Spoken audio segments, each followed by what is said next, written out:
வணக்கம் நண்பர்களே, welcome to Babu organic garden. இன்றைக்கி நம்ம ஊரை பக்கம் போகிறோங்க. நம்மளுக்கு சப்ஸ்கிரைபர் ஒருத்தவங்க ஃபோன் பண்ணியிருந்தாங்க. சார், என்னுடைய மாடி தோட்டம் ஒரு 10 வருஷத்துக்கு முன்னாடி அவ்வளோ சூப்பராக இருந்தது சார்.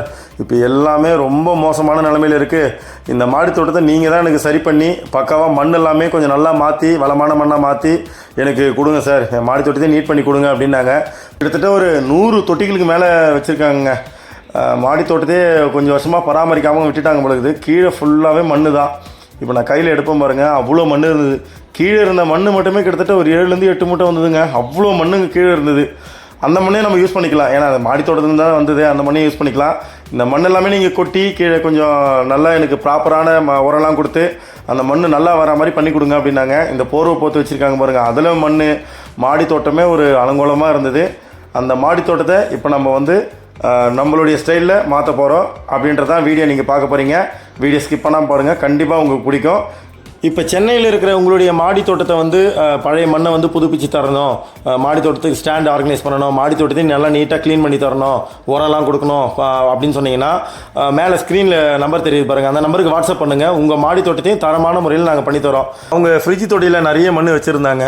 அந்த மண் எல்லாமே நாங்கள் கீழே கொட்டி அந்த மண்ணை நல்லா உதிரியாக்கி மண்ணை நல்லா உடச்சி விட்டுட்டு அடுத்தடுத்த பேக்கில் அப்படின்ட்டு நிறைய மண்ணெலாம் வச்சுருந்தாங்க. அந்த பேக்கில் இருக்கிற மண் எல்லாமே எடுத்துட்டோம். பழைய செடி என்னென்ன இருக்கோ எல்லா மண்ணையும் எடுத்து எனக்கு நல்லா வளப்படுத்தி கொடுங்க சார் அப்படின்னாங்க. அந்த மண்ணை எல்லாத்தையும் எடுத்துகிட்டு அந்த மண்ணை நல்லா இறுகி போயிருந்தது கட்டியாக. அது எல்லாத்தையும் எடுத்து தூள் பண்ணிக்கிட்டேங்க. மண்ணை நல்லா ஃபுல்லாக தூள் பண்ணிட்ட பிறகு எல்லா மண்ணையும் நல்லா களைச்சி விட்டுட்டு ஆட்டு உரம் ஒரு 50 கிலோ, அவங்களுக்கு மண் எவ்வளோ தேவையோ அதுக்கேற்ற மாதிரி உரம் எடுத்துக்கிட்டோம். ஆட்டு உரம் வந்து ஒரு 50 கிலோ. ஏன்னா ஆட்டு உரம் ரொம்ப அதிகமாக யூஸ் பண்ணக்கூடாது, அதில் சூடு அதிகமாக இருக்கிறதுனால ஆட்டு உரம் ஒரு 50 கிலோ போட்டுக்கிட்டோம். அதுக்கப்புறமா மண்புழு உரம் ஒரு 100 கிலோ, மாட்டு தொழு உரம் ஒரு 100 கிலோ, இதெல்லாமே போட்டு நல்லா ஃபுல்லாக பரவலாக எல்லா இடத்துலையும் போட்டுட்டோம்.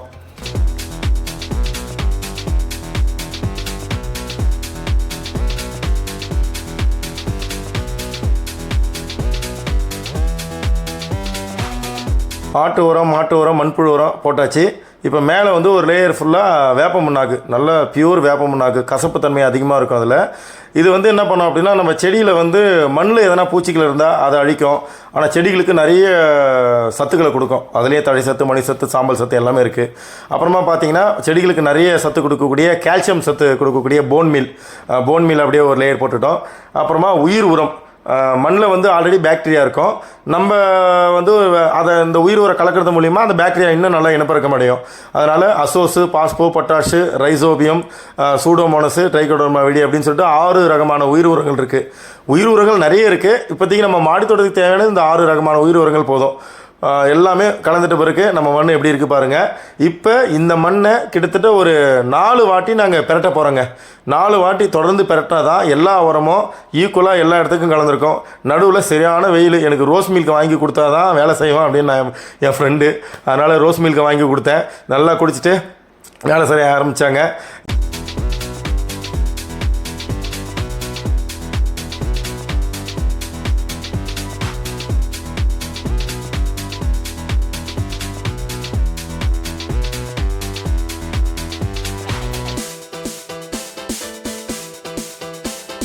அப்புறமா செவ்வறு ஓரத்தில் தான் அந்த ஃப்ரிட்ஜ் தொட்டிலாம் வச்சுருந்தாங்க. நிறைய வெயிட் வரும் சார், அதை ஓரமாகவே வச்சுருங்க அப்படின்னாங்க. அந்த இடத்துல எல்லாமே நல்லா நீட்டாக க்ளீன் பண்ணிவிட்டு, அப்புறமா இது வந்து நம்ம கீரை ஸ்டாண்டு அப்படின்னு சொல்லுவோம். 20 இன்ச்சஸ் வித்து வரும். இந்த ஸ்டாண்டில் வந்து நம்ம ஃப்ரிட்ஜ் தொட்டிலாம் நிறைய வச்சுக்கலாங்க. அதனால் ஃப்ரிட்ஜ் தொட்டி வந்து இந்த ஒரு 4 ஃப்ரிட்ஜ் தொட்டி இருந்தது.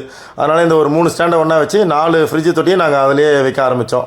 ஸ்டாண்ட்லாம் வச்சு ஃப்ரிட்ஜ் தொட்டிலாம் அடிக்கிட்ட பிறகு அந்த ஃப்ரிட்ஜ் தொட்டிக்கு அடியில் வந்து நாங்கள் மாடி தோட்டத்தை க்ளீன் பண்ணோம் இல்லையா, வேறு அந்த புல் பூண்டு அப்படின்ட்டு ஏகப்பட்ட ஐட்டங்கள் இருக்கு இல்லையா. பிளாஸ்டிக்கை தவிர மற்ற எல்லா பொருளையுமே நம்ம மண் மக்க வச்சிரும். அதனால் ஃப்ரிட்ஜ் தொட்டிக்கு கீழே வந்து இந்த நிறைய கழிவுகள் இருந்தது.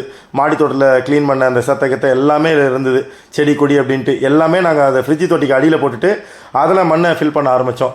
ஏன் அப்படின்னா 4 அடியில் வந்து அது மண் கீழே இருக்கிறதுனால 4 அடியில் அது மக்கி போயிடும். எல்லாமே கலந்துட்ட பிறகு அந்த மண்ணோட குவாலிட்டி எப்படி இருக்குது பாருங்கள். எல்லா விதமான மரமும் சூப்பராக அதில் மிக்ஸ் ஆகிருக்கு. ஃப்ரிட்ஜு தொட்டி தான் நிறைய மண் பிடிக்கும். அதனால் இங்கே நிறையவே மண் இருக்குது. அந்த ஃப்ரிட்ஜு தொட்டி எல்லாத்தையும் மண்ணை நிரப்பிட்டு அதுக்கப்புறமா ஒரு சப்போட்டா மரம் வச்சுருந்தாங்க. இதை வந்து 15 பேக்கில் வச்சுருக்காங்க. நிறையவே பூ பிஞ்சுமாக இருந்தது. இந்த செடியுமே மாற்றி கொடுத்துருங்க சார் அப்படின்னாங்க. இது எதில் சார் வைக்கணும் அப்படின்னாங்க. இது 24x24 வைங்க, இதில் நிறையவே வேர் இருக்குது, அதனால் பெரிய பேக்கில் வச்சு தரேன். இதில் நிறைய பூ பிஞ்சு இருக்கிறதுனால அது நம்ம மண்ணை கொட்டுறோம், அந்த மண் வளமாக இருக்கிறதுனால அந்த மண்ணை வச்சோம்னா சூப்பராக வந்துடும் அப்படின்னு ஒரு ட்ரீ ஸ்டாண்டு ஒன்று எடுத்துகிட்டு வந்தோம். ட்ரீ ஸ்டாண்டு வச்சுட்டு 24x24 க்ரோ பேக், நம்ம ஒரு ஒட்டு செடி வளர்க்குறோம், கொஞ்சம் ஒரு பெரிய மரம் மாதிரி ஏதோ ஒரு வாழை மரம் வைக்கிறோம் அப்படின்னா இந்த மாதிரி பேக்கில் வச்சிங்க அப்படின்னா உங்களுடைய செடியோட வளர்ச்சி நல்லாயிருக்கும். இங்கே பாருங்கள் எவ்வளோ வேர் இருக்குது பாருங்கள் அந்த செடியில். சப்போட்டா மரம், அது சின்ன மரம் மாதிரி வர்றது தான் எல்லாமே. அதில் வந்து நாங்கள் வச்சுட்டு 24x24 பேக்கில் வச்சுட்டு நல்லாவே இந்த சத்தான மண்ணை ஃபுல்லாக கொட்டி இது பண்ணிட்டோம். அதுக்கப்புறமா கொஞ்சம் பேக் லைட்டாக தூக்கணும். ஏன் அப்படின்னா அந்த மண் எல்லாமே கீழே வந்து அந்த பேக்கில் கொஞ்சம் கேப்புங்க இருக்கும், அதை தூக்கணும்னா சரியாயிடும். வெயில் கொடுமைக்குன்னு வெயில் அடிக்குதுங்க, கத்திரி வெயில் பொல காட்டுது, சரியான வெயில். மாடி தோட்டம் வேலை இல்லாமல் மோஸ்ட்லி அதிகமாக வெயிலில் தான் செஞ்சிட்ருப்போம். என் ஃப்ரெண்டு ஒருத்தன் மட்டும் கேப் எடுத்துகிட்டு வந்துடுவான் ஏழுமலை. அது கேப் இல்லைனா வேலை செய்ய முடியாதுண்ணா அப்படின்ட்டு. அப்புறமா ஒரு 2 அத்தி மரம் வந்து 20 லிட்டர் வாட்டர் கேன் இருக்கு இல்லையா, தண்ணி கேன், அதில் வச்சுருந்தாங்க. அதில் வைக்காதீங்க, நான் இதில் வச்சு தரேன் அப்படின்ட்டு 24x24 பேக்லேயே அவங்களுக்கு 2 அத்தி மரத்தையும் ஒன்றா வச்சு கொடுத்தேங்க.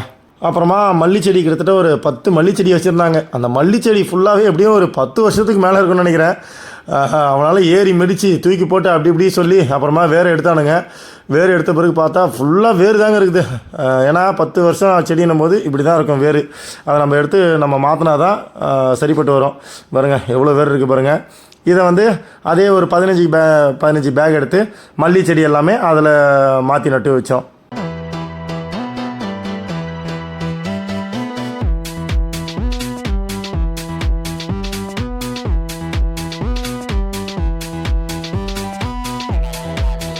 அப்புறமா சின்ன சின்ன பாட்டில் நம்ம மண் கொட்டினோம் இல்லையா, அதில் எல்லாத்தையும் நம்ம ஃபில் பண்ணி கொடுத்துட்றோம்.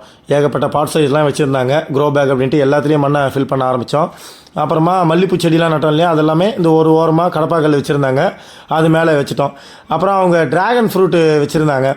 அது வந்து என்னாச்சு, அது ஸ்டாண்ட் இல்லாமல் ஒரு சின்ன க்ரோ பேக்கில் வச்சுருக்காங்க. அது ஒரு கொடி மாதிரி படர்ந்து அப்படியே கீழே இருந்தது.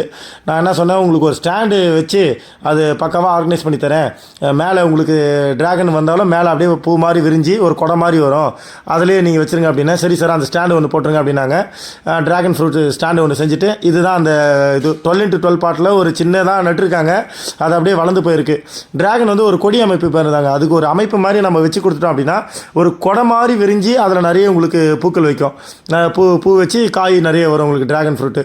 அதனால் 18x18 க்ரோ பேக்கில் அதில் நம்ம டிராகன் ஃப்ரூட்டு ஒரு ஸ்டாண்ட் ஒன்று ரெடி பண்ணி அவங்களுக்கு டிராகன் ஃப்ரூட்டு கட்டிங்ஸ், நல்ல தரமான கட்டிங்ஸ் எடுத்து அதில் நட்டு கொடுத்தேன்.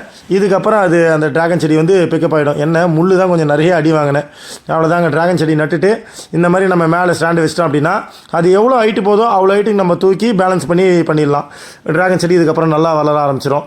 அதுக்கப்புறமா நிறைய சுற்றி மண் இருந்தது, அதெல்லாமே சுரண்டி விட்டுட்டு இடத்தையே நல்லா நீட்டாக க்ளீன் பண்ண ஆரம்பித்தேன்.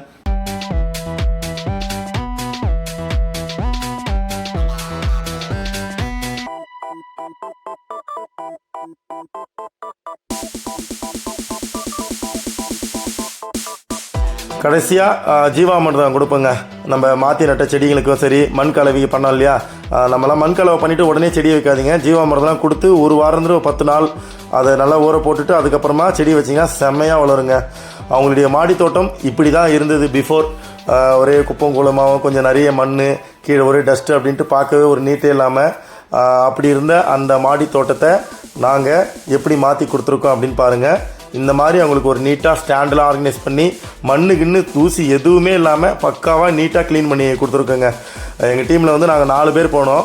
4 பேர் சரியான வேலை இருந்தது. எப்படி இருந்த இடம் இது இப்போ எந்த மாதிரி மாறி இருக்குன்னு பாருங்கள்.